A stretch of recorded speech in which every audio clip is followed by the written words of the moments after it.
Rooms हैं, पर वो उनको लेकर वृद्ध आश्रम में तक छोड़ आते हैं। तो ये बड़ा ही चिंतन का विषय हो जाता है कि ऐसे उनके परवरिश में क्या ऐसी गलती हो गई कि जो वो अपने बच्चों को, उनके बच्चे जिसके उन्होंने जन्म के लिए रात दिन एक कर दिया, उनके एड़ी से चोटी तक वो उसमें लगे रहे कि किसी तरीके से हम अपने बच्चे को पाल रहे हैं, पोस रहे हैं, उनकी सारी ख्वाहिशें पूरी कर रहे हैं, जो चीज वो मांग रहे हैं उनको दी जा रही है, अच्छी शिक्षा प्राप्त करा रहे हैं, तो भी उनको सेटिस्फेक्शन नहीं मिल रहा है। ऐसी बात नहीं है कि सारे बच्चे ही खराब हैं, कुछ बच्चे अच्छे भी हैं, डिसिप्लिन भी हैं और हमारे राष्ट्र का नाम भी रोशन कर रहे हैं, ऐसी कोई बात नहीं है। पर हम इन दोनों में डिफरेंस देखें तो क्या डिफरेंस है? कहीं ना कहीं तो कुछ डिफरेंस है ही, है ना, कि जो बच्चे अच्छे हैं या जो बच्चे अच्छे नहीं कर रहे हैं, उनके संस्कारों में कहीं ना कोई कमी है। तो इस हम गर्भ विज्ञान के इस चल चरित्र के इसी रहस्य को आध्यात्मिक और वैज्ञानिक दृष्टि से समझने के लिए प्रयास करेंगे, ताकि जो भी कोई भविष्य में हमारी संतान हो तो वो अच्छे संस्कार वाली हुई हो, हम एक श्रेष्ठ संतान को जन्म दे पाए। मास्टर्स, जो संतान का निर्माण वस्तु तो उसके पैदा होने के बाद नहीं, हमारे को ये लगता है कि हम जो भी चीज करेंगे, जो संस्कार देंगे, वो पैदा होने के बाद ही देंगे। जब एक शिशु जब जन्म ले लेता है उसके बाद देंगे, पर ऐसा गलत है। गर्भकाल से ही उसके संस्कार आरंभ हो जाते हैं और जन्म लेने तक तो वो 80% तक हमारे पूरे हो जाते हैं। ज्यादातर हम लोग ये सोचते हैं कि आज अब बच्चा बड़ा हो रहा है, अब वो 5 साल का भी हो चुका है, अब हम उससे कहते हैं कि तुम ये करो, ये करो, ये करो। It's not right. हमारा जितना भी उसका भूम में ही, उसका वूम में ही उसका जितना डेवलपमेंट होता है 80% हो जाता है, और 15% जो होता है उसका, वो 5 इयर्स तक उसका कंप्लीट होता है, और 5% तो उसका 5 इयर्स के बाद कंप्लीट होता है। तो हमें क्या करना है, जो गर्भ हम जो भी गर्भवती, जो भी प्रेग्नेंट लेडी होती है, उसके जो उठने वाले अच्छे या बुरे सभी विचार जो होते हैं, वो सब अवचेतन, जो शिशु के अवचेतन मन पर सारे विचार उसके आते हैं। तो माँ की सोच, भावनाएं, व्यवहार, वातावरण सब शिशु पर बहुत गहरा प्रभाव डालते हैं।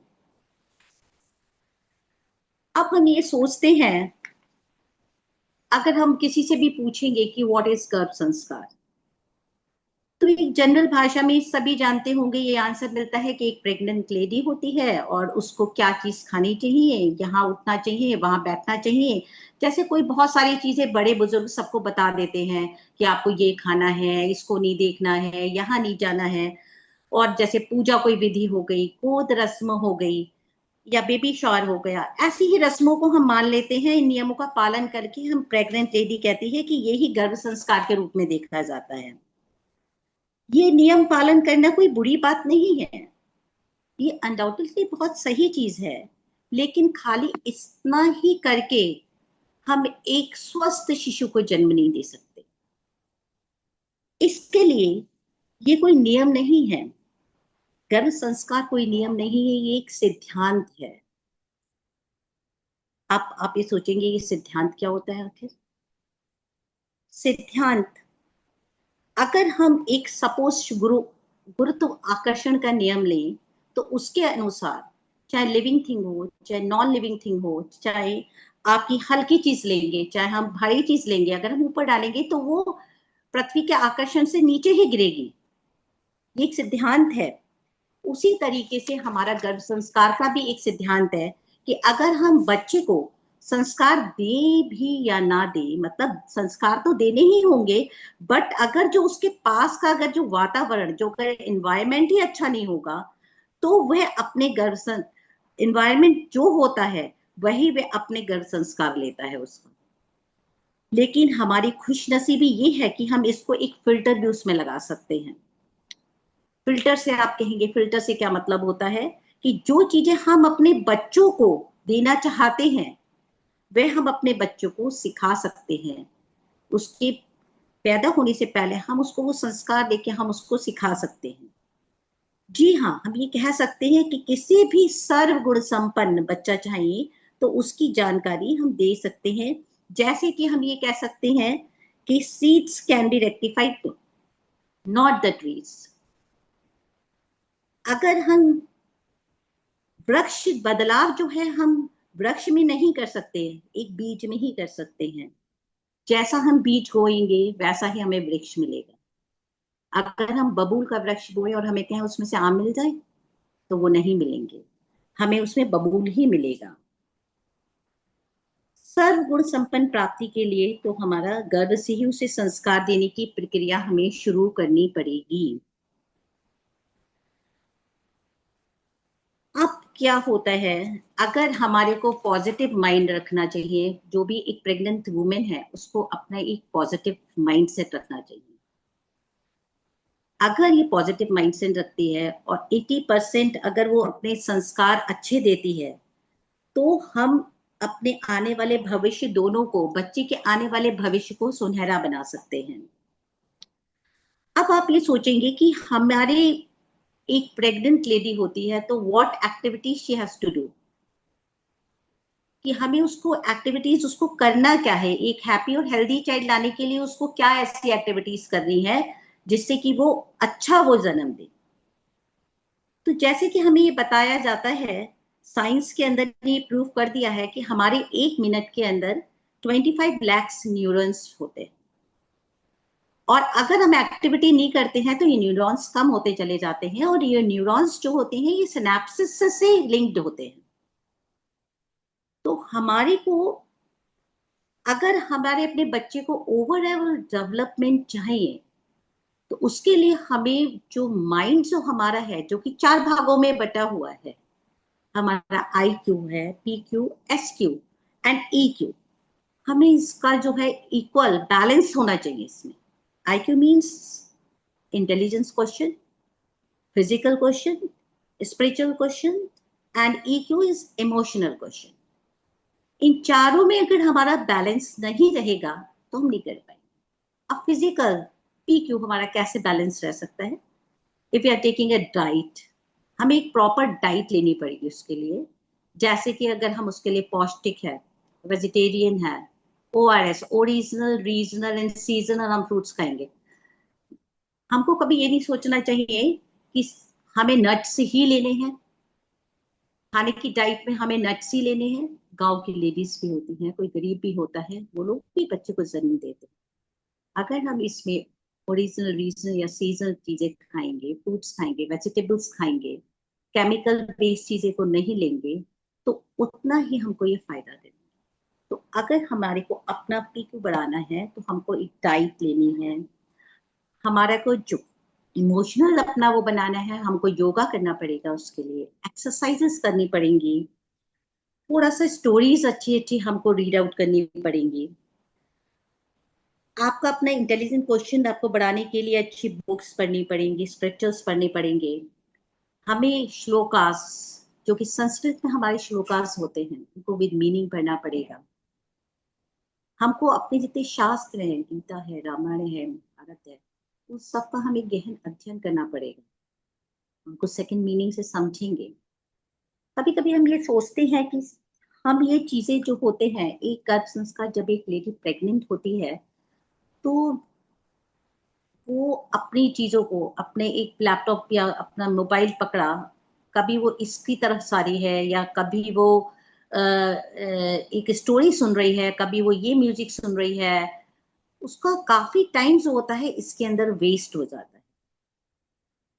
पर क्या होता है, एक गर्भ संस्कार कोच जो होता है वो उसको एक डेली बेसिस पे या 15 डेज के बेसिस पे एक प्रॉपर तरीके का वो देता है कि आपको ये डाइट लेनी है, या ये म्यूजिक सुनना है, या ये आपको स्टोरीज लेनी है। पहले तो उसकी इन्वायरमेंट ये सुनता है, उसकी डिमांड सुनता है कि उसको बच्चा कैसा चाहिए, उसके अपने अंदर कौन से गुण चाहिए, तो उन गुणों के अनुसार उसको वैसी ही स्टोरीज लेनी चाहिए, उसी तरीके से उसका जो मीनिंग लेनी चाहिए वो ही साहित्य को पढ़ना चाहिए। तो वो उसका उसी तरीके का वो न जन्म देगी। इसे देखने के लिए हम स्वर्णिम इतिहास भी देखते हैं। जैसे कि आपने रानी मदालसा, जो कि सरस्वती का अवतार थी, उनके पति का नाम जो था ऋतुध्वज था। उनके 4 पुत्र हुए, 3 उनके सन्यासी पुत्र बन गए। पहला पुत्र उनका विक्रांत था, बहुत शुद्ध आत्मा का था। दूसरा सुभाव था, तीसरा अनिहंत मन था। ये जो कहानी है ये प्रेग्नेंट वुमेन के लिए बहुत ही ज्यादा इंपॉर्टेंट है, क्योंकि इसमें ये दर्शाया गया है कि रानी जो मदालसा थी ना, वो जब गर्भवती होती थी तो तभी वो अनाउंस कर देती थी कि मेरे पुत्र के अंदर कैसे संस्कार होंगे। तो उन्होंने अपनी प्रोग्राम पूरी प्रेगनेंसी में उन्होंने ये डिक्लेयर कर दिया कि अपनी वही सन्यासी तरीके के जीवन प्रणाली को अपनाया, भक्ति भाव की दिनचर्या रखी, और परिणाम ये हुआ उनके कि तीनों जो उनके बेटे हुए, जो उनके बच्चे हुए, वो तीनों सन्यासी हो गए। अब जो राजा था उसको बड़ा ही ज्यादा वो समस्या में आ गया, बहुत ज्यादा चिंतित हो गया, और रानी से ये कहने लगा कि अब मेरे को मेरा ये उत्तराधिकार कौन बनेगा, मेरे राज्य कार्य को कौन संभालेगा। उन्हें बड़ी ज्यादा चिंता हो गई। रानी ने राजा की रिक्वेस्ट को एक्सेप्ट किया और बोली कि आप चिंतित बिल्कुल ना हो, क्योंकि अब जो भी कोई बच्चा आएगा तो वो आपके कार्यभार को ही संभालेगा, वो आपका उत्तराधिकारी ही होगा। पहले हम ये सोचते थे जो भी कुछ है वो भगवान की देन है, पर मदालसा ने इस बात को नकारते हुए अपने विधाता के होने का गुण भी यहाँ साबित कर दिया। उसने कहा जो भी संतान होगी, जैसे ही वह कंसीव करती थी, राजसी उसने कंसीव किया, उसने उसमें राजसी गुणों का मनन चिंतन करा, राजनीति, रणनीति, युद्ध नीति का अभ्यास करती थी, और आहार भी उसी प्रकार का लेती थी। और परिणाम स्वरूप क्या हुआ, उनका जो चौथा पुत्र हुआ वो अलर्क नाम का बालक को उन्होंने जन्म दिया। और अलर्क जो था वो भारतीय इतिहास में महान राजा के रूप में है। उसकी राजनीति की कुशलता हर जगह जानी जाती है। तो हम अपनी इससे हमें को ये भी सीख मिलती है कि हम अलग अलग, अगर बच्चे चाहते हैं तो हम उन्हें जो जो संस्कार देना चाहते हैं वह उन्हें हम अलग अलग गर्भ में दे सकते हैं। ये उसने हमें इस तरीके से सिखा दिया। जैसे कि हम देखते हैं कि जीजाबाई ने शिवाजी को जन्म दिया, माता सीता ने लव कुश को दिया, और पुतली बाई ने गांधी जी का जैसे कि निर्माण किया। अब हमारे जो शास्त्रों के अनुसार हम ये देखते हैं कि मनुष्य जीवन के लिए कुछ बहुत आवश्यक नियम बनाए गए। हिंदू धर्म के अनुसार हर व्यक्ति को जो होता है वो 16 संस्कार जो होते हैं उसको पालन करना चाहिए। ये इसमें हमारे संस्कार भी आते हैं, जैसे बच्चे का जन्म होता है, जन्म से पूर्व उसके और मृत्यु तक के जो उसके 16 संस्कार आते हैं, तो उसमें इसका वो पूरा मैं आपको ये बताऊंगी कि ये संस्कार व्यक्ति के जन्म लेने से ही प्रारंभ हो जाते हैं और मृत्यु तक अलग अलग समय पर किए जाते हैं। अलग अलग महर्षियों ने इसे अलग अलग काल में किया था। वैदिक युग में संस्कारों की जो है संख्या अत्यधिक थी, और समय के अनुसार इसमें संशोधन होता चला गया, और समय जैसे ही बीतता चला गया तो व्यस्तता बढ़ती चली गई मानव की। तो उसमें से मुख्य संस्कार उन्होंने रख लिए और गौड़ संस्कारों को छोड़ दिया।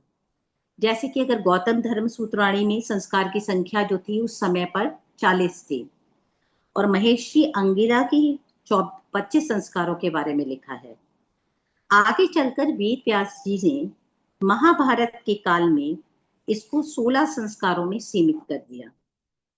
अब लोग बाग जो होते अपनी भाग दौड़ की जिंदगी में इन 16 संस्कारों का भी पूरा वो नहीं कर पाते, तो थोड़े ही संस्कारों का वो इसका प्रयोग कर पाते हैं, कुछ ही का इसका पालन कर पाते हैं। हमें ये समझना चाहिए ये संस्कार केवल पुत्रों के लिए नहीं बनाए गए हैं, ये पुत्रियों के लिए भी है। इसमें कोई हमारे शास्त्रों में कोई लिंग भेद नहीं है। इसमें अगर किसी की पुत्री शीलवती होती है तो वो आप समझिए कि वो 10 पुत्रों के बराबर है, और एक पुत्र अगर खराब भी निकल गया तो वो हमारे पूरे कुल का नाश कर देगा। तो हमें कभी भी ये नहीं करना चाहिए कि कन्या समझ के हमें अपने उनके संस्कार ना करें, तो हमें उनका पूरा संस्कार करना चाहिए। तो हमारे पूरे जो 16 संस्कार जो हैं उसमें जो पहला संस्कार है वो है गर्भाधान संस्कार। ये वो संस्कार है जिससे हमारा योग और गुणवान आदर्श संतान जो होती है वो प्राप्त होती है। और शास्त्रों में मनचाही संतान प्राप्त करने के लिए हमें गर्भाधान संस्कार किया जाता है। इसमें क्या होता है, वंश की वृद्धि होती है। गृहस्थ जीवन में जब हम प्रवेश करते हैं तो इसे सांस्कारिक रूप से मान्यता दी गई है। इसका लक्ष्य क्या होता है, हमारा उत्तम संतान की प्राप्ति करना। दूसरा संस्कार आता है हमारा पुंसवन संस्कार। इसमें बच्चे की बौद्धिक व मानसिक विकास के लिए संस्कार किया जाता है, और इसका करने का लक्ष्य ये होता है कि जो संतान हो वो स्वस्थ हो, सुंदर हो, बौद्धिक उसका विकास बहुत अच्छा हो। गर्भ ठहरने के बाद जैसे जो लेडी होती है, प्रेग्नेंट लेडी, उसे अच्छी चीज खाने की, देखने की उसको कहा जाता है, और अशुद्ध चीजें करने को मना किया जाता है, जिससे कि उसका बच्चे पर कोई प्रभाव ना पड़े। माता जिस प्रकार का भी आचरण करती है, व्यवहार करती है, उसका असर आने वाली संतान में ट्रांसफर हो जाता है। इसलिए हमें कुछ भी ऐसा नहीं करना चाहिए जो कि बुरे संस्कार बच्चों में है। अब तीसरा होता है सीमांतोन्नयन। ये गर्भ में ही जब बच्चा पल रहा होता है तो 4th मंथ पे, 6th मंथ पे व 8th मंथ में गर्भ में पलने वाला जो बच्चा होता है सीखने के काबिल हो जाता है। तो उसमें क्या करती है माँ, उसी प्रकार का आचार विचार, रहन सहन व व्यवहार करती है। जैसे कि हमें एक उदाहरण भी देखने को ये मिलता है कि जब अर्जुन जी सुभद्रा को अपने गर्भ के अंतिम चरण में जब सुभद्रा होती है तो अर्जुन जो होते हैं चक्रव्यूह तोड़ने का पूरा उपाय बताते हैं। तब सुभद्रा के गर्भ में अभिमन्यु की ज्ञान की प्राप्ति तो हो जाती है, पर जब अर्जुन चक्रव्यूह से बाहर आने का जब रास्ता बताते हैं तो वो सो जाती है और वो उसको पूरा ज्ञान प्राप्त नहीं कर पाते हैं। तो इससे हम ये कह सकते हैं जब गर्भ में बच्चा होता है तो वो पूरी तरीके से पूरी बात को सुनता है, समझता है और उसका पूरा आचरण करता है। अब आता है आपका चौथा जो होता है जात कर्म संस्कार। जैसे ही शिशु का जन्म हो जाता है तो उसके होते ही इस संस्कार को करने से कई दोष दूर होते हैं। जैसे कि शिशु को हमारे इसके अंदर सबसे पहले जब बच्चा होता है तो हम लोग जल्दी से घी और उसको शहद चटाते हैं, तो ये पिता के द्वारा पुत्र को दिया जाता है, जिससे कि उसकी दीर्घायु हो और बच्चा जो है वो स्वस्थ हो। पांचवा हमारा जो होता है वो होता है हमारा नामकरण संस्कार। 11वें दिन हम बच्चे का नामकरण संस्कार करते हैं, निश्चित होता है, और उसकी राशि के अनुसार उसका नाम रखा जाता है, जो कि बहुत अत्यंत शुभ। जो छठा संस्कार हमारा इसमें आता है निष्क्रमण संस्कार। निष्क्रमण संस्कार का मतलब क्या होता है कि बाहर निकलना। जब बच्चा जन्म ले लेता है तो उसकी 4 महीने में ये किया जाता है, क्योंकि जैसे कि हमारा शरीर पंच तत्व से बना है, पृथ्वी जल वायु अग्नि आकाश से बना हुआ है, जिसे हम जम पंचभूत कहते हैं। इसलिए पिता देवता जो देवताओं से बच्चे के कल्याण की प्रार्थना करता है और साथ ही कामना करते हैं कि इसको दीर्घायु हो और बच्चा जो है वो स्वस्थ रहे। फिर हमारा जो आता है, और बच्चे को सूर्य और चंद्रमा का दर्शन भी कराया जाता है, और बच्चे को बाहर का, जिससे कि बाहर के वातावरण के अनुकूल हो जाए बच्चा और उसकी इम्यूनिटी जो है वो अब स्ट्रांग हो जाए। फिर हमारा जो आता है 7वां अन्नप्राशन। जब बच्चा 6 या 7 महीने का हो जाता है तो उसको अन्न दिया जाता है, मीन्स खीर के रूप में उसको थोड़ा सा अन्न इसमें स्टार्ट कर दिया जाता है। बच्चे के दांत निकलते हैं, क्योंकि बच्चे को जब अन्न दिया जाता है तो अब जैसा अन्न और बच्चे का बहुत गहरा संबंध होता है, जैसा अन्न वैसा मन। उसके बाद हमारा एक संस्कार आता है चूड़ाकर्म संस्कार। चूड़ाकर्म संस्कार में होता है ये 1 वर्ष में, 3 वर्ष में या 5 वर्ष या 7 वर्ष में किया जाता है। इसमें बच्चे के बाल उतारे जाते हैं, जिसमें कि हम इसे मुंडन भी कहते हैं। इससे क्या होता है, हमारा सर जो होता है बच्चे का मजबूत होता है, उसकी बुद्धि जो होती है प्रखर होती है, और बाल से जितने भी कीटाणु जो होते हैं, चिपके होते हैं, वो भी नष्ट हो जाते हैं, और जिससे शिशु को स्वास्थ्य लाभ होता है। और एक ये भी मान्यता है कि हमारे बालों में हमारी जो पहले की स्मृतियां होती हैं पूर्व जन्म की, वो उसमें सुरक्षित रहती हैं।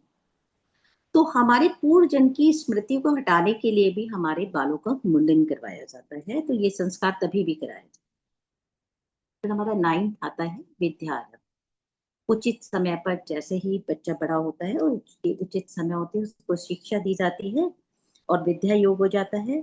जैसे कि कहा जाता है कि चाहे विद्या विद्या उसको अच्छी दी जाती है, अच्छे योग गुरुओं के द्वारा उसको शिक्षा दी जाती है। धन मनुष्य को छोड़ सकता है, लेकिन विद्या कभी भी मनुष्य का साथ नहीं छोड़ती। फिर आता है 10वां हमारा होता है कर्णवेद, जिसमें कान जो होते हैं उसमें कान छेदन, कान को छेदा जाता है। ये अगर बेटों बेटियों का होता है तो उनके लिए एक आभूषण का भी होता है, और ये एक हमारे एक एक्यूप्रेशर पॉइंट भी हो जाता है, क्योंकि जो हमारा ब्लड का सर्कुलेशन जो होता है वो माइंड तक पूरा जाता है, और इससे हमारी श्रवण शक्ति जो होती है वो भी बहुत ज्यादा तेज हो जाती है। उसके बाद हमारा संस्कार आता है 11 संस्कार, उपनयन संस्कार। मीन्स पास में गुरु के पास ले जाया जाता है, जिससे हमारा बल और ऊर्जा शौर्य जो होता है वो तेज प्राप्त होता है। उसके बाद हमारा आता है 12वां संस्कार, वेद आरंभ। इसमें वेदों का ज्ञान दिया जाता है, क्योंकि वेद जो है वो अभिन्न अंग माने गए हैं। और हमारे यहाँ पहले तो ये थी कि शूद्रों को नहीं ये चीज थी कि वो पढ़े वेद, पर आज जो है सभी लोगों को स्वतंत्रता है कि वेद सब पढ़ सकते हैं। उसके बाद जो 13वां आता है केशांत, केशोकांत किया जाता है। जब पहले ये होता था शिक्षा प्राप्त करने से पहले केशों को काटा जाता था, और शिक्षा प्राप्त करने के बाद भी केशों को काटा जाता था। 14वां आता है हमारा समावर्तन। समावर्तन में ये होता है कि शिक्षा प्राप्त करने के बाद हम फिर से अपने घर को लौट आते हैं, और जो हमारे जीवन के संघर्ष होते हैं, जो हमें जीवन से संघर्षों को लड़ने की शक्ति आनी चाहिए, इसमें हमें ये वाली सीख मिलती है संस्कार से। और फिर आता है हमारा विवाह। उसका तो इसमें हमें गोत्र और नाड़ी से मिलान करने के बाद विवाह किया जाता है। वर और वधु दोनों को संकल्प लेकर विवाह करते हैं। और 16वां संस्कार जो होता है वो हमारा अंत का अंत्येष्टि संस्कार होता है। इसमें क्या होता है, मृत्यु के बाद जो होती है देह जो होती है, देह त्यागने के बाद अग्नि को समर्पित कर दी जाती है, फिर हम बड़े पितरों का आशीर्वाद प्राप्त करते हैं। तो हम ये कह सकते हैं कि भारतीय संस्कृति में मनुष्य को सही मायनों में मनुष्य बनाने की और देही जो मानव की प्रक्रिया संस्कार के रूप में रही है। जितने बड़े बड़े उदाहरण देखने को हमें मिलते हैं इसमें लेकर, बहुत बड़े बड़े उदाहरण देखने को मिलते हैं। तो ये चीज हमारी, इसमें हमारे ये 16 संस्कार भी। अब हम जो है मेडिटेशन ले लेंगे थोड़ा सा।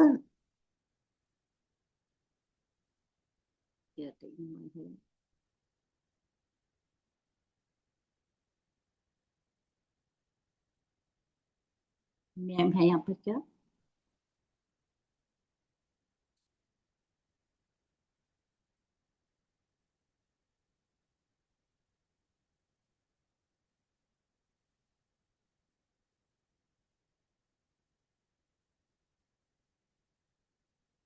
संगीता मैम? यस मैम, बहुत मैम मैं डीप थोड़ा सा, नॉलेज आपने दी।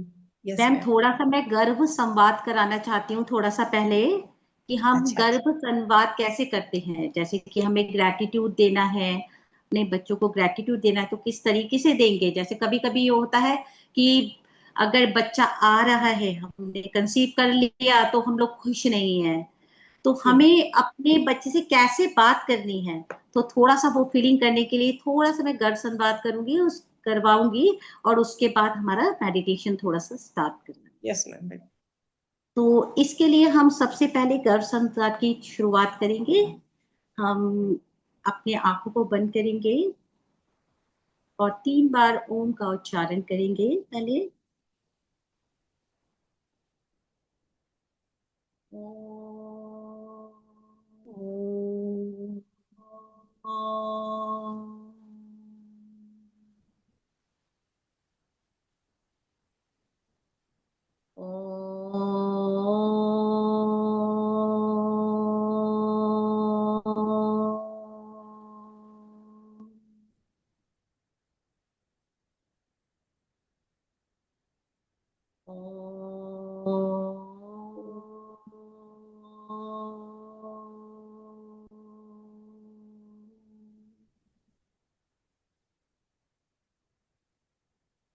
अगर सब लेडीज भी हैं या जो भी कुछ हैं, तो अपने दोनों हाथों को हम थोड़ा सा पेट पर रखकर जैसे कि गर्भस्थ शिशु से हम बात कर रहे हों, ऐसा हम फील करेंगे कि जैसे कि हम किसी गर्भस्थ शिशु से बात कर रहे हैं। जैसे कि हमने कंसीव कर लिया तो हम बोलेंगे, प्रिय बेटा और बेटी, तेरे आने के समाचार से मैं और मेरा पूरा परिवार बेहद खुश है। तेरे पापा, दादा, दादी, मामा, मामी, चाचा, चाची और सारे पड़ोसी आनंद ही आनंद महसूस कर रहे हैं। घर में एक उत्सव का माहौल बन गया है। हम सभी मिलकर तेरे आगमन की शानदार तैयारियां कर रहे हैं। किंतु बेटा या बेटी, तो थोड़ा धीरज रखना। पृथ्वी पर जन्म लेने की कोई भी जल्दबाजी ना करना। 9 महीने की ये जर्नी बिल्कुल आराम से, इत्मीनान से पूर्ण करने के बाद ही जन्म लेना। वैसे भी तू मेरी कोख में एकदम सुरक्षित है।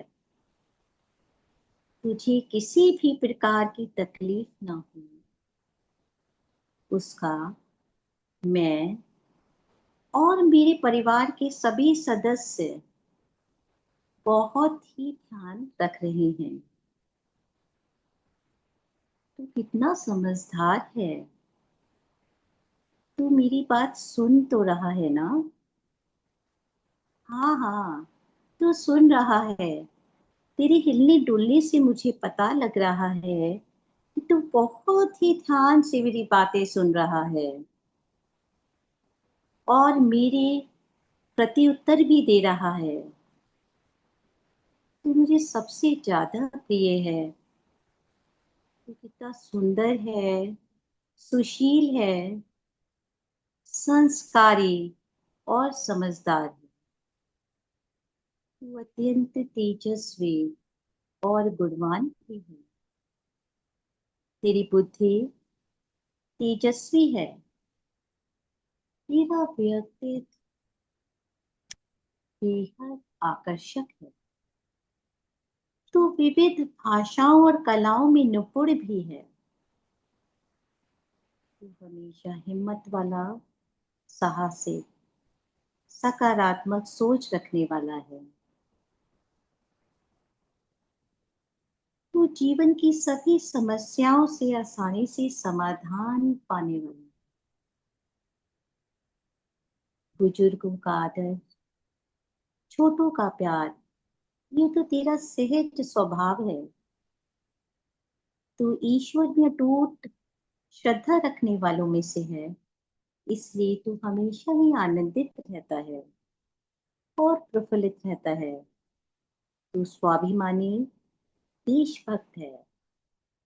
ऐसी तमाम प्रकार के गुणों का मैं आवाहन करती हूँ और भगवान से प्रार्थना करती हूँ कि ये सभी स्वभाव तेरे अंदर कूट कूट कर भरे हों। तो मेरे प्यारे बच्चे, हमारी ये 9 महीने की यात्रा बेहद खुशहाल, यादगार और सकारात्मक बने। इसके लिए मैं प्रभु से प्रार्थना कर रही हूँ। तू भी मेरे साथ मिलकर प्रार्थना कर।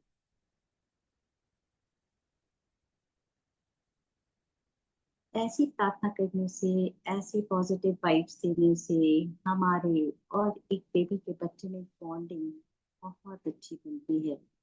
और वो आज हमें नहीं पता चलती है। सब बच्चा जन्म ले लेता है, आप उसे जैसा म्यूजिक देंगे, जैसे उसकी आप भाषा बोलेंगे, जो से आप बाहर जो कर रहे हैं, वो सब कुछ दूसरों की बातों तो को भी सुनता है, उसको लेता है। ये मेरे संग प्रत्यक्ष रूप से करा हुआ है। जैसे कि मेरी ग्रैंडडॉटर है, जब मेरी भी, मैंने जब अपनी उसको सुनाया, सारा कुछ म्यूजिक सुनाया, तो वो तभी सोती थी जब वो म्यूजिक सुन लेती थी या वो भजन सुन लेती थी, तभी ही सोती थी। तो ये मेरा प्रैक्टिकल करा हुआ है। और इसको मतलब जो भी प्रेग्नेंट वुमेन हो या जो भी प्रेग्नेंट लेडीज हो या किसी का भी कोई नियर और डियरेस्ट हो, तो मेरे ख्याल से उसको जरूर ये चीजें बताई जाए, तो उनको ध्यान के लिए बैठेंगे हम लोग। ये अब ध्यान का म्यूजिक शेयर कर रहे हैं। बेटी जी है क्या? संजय सर कर देंगे, संजय सर। जी मैम, कर देंगे हम। Yes please, thank you. सिर गर्दन सीधी, सभी दिशाओं से ध्यान हटाकर भारी वृत्तियों का निरोध करके हम अंदर जाए।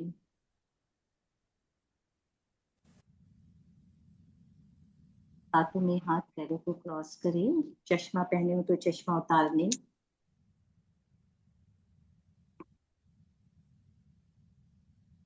मंत्र का जाप, सांसों पर ध्यान।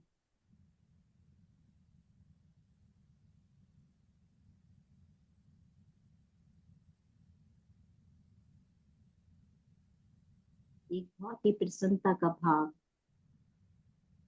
तो चाहिए हमें कुछ करना है।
जिस स्थान पर बैठे हैं उस स्थान के प्रति सजग हो जाएं।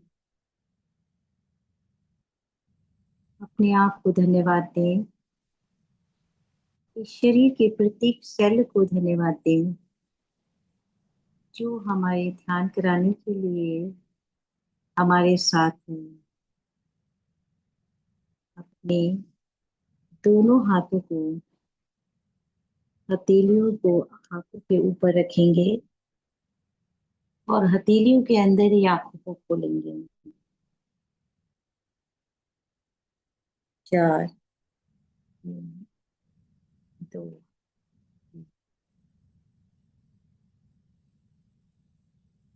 सर्वे भवन्तु सुखिनः, सर्वे सन्तु निरामया, सर्वे भद्राणि पश्यन्तु, मा कश्चित् दुःखभाग् भवेत्। ओम शांति शांति शांति। वंदन।